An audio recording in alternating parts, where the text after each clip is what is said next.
The UN is made up of dozens of different agencies, programs, funds, and commissions with headquarters in 14 different countries. There is no centralized UN budget and no single body to coordinate every agency's agenda.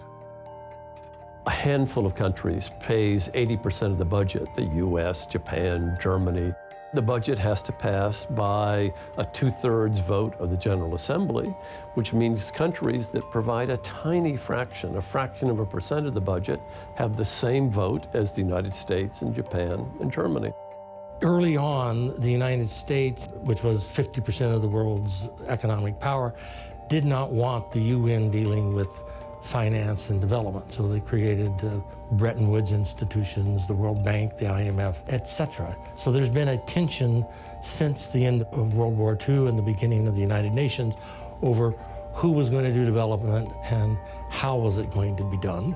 Funding is also a major challenge that the United Nations faces on a recurrent basis. Some of the funding, for instance, for supporting the activities of the UN Secretariat and its departments, as well as peacekeeping, comes from assessed contributions. Now, these are negotiated contributions from UN member states that are roughly in proportion to their capacity to pay. So the United States, for both the general expenses of the United Nations and for peacekeeping, foots about a quarter of the bill, more or less.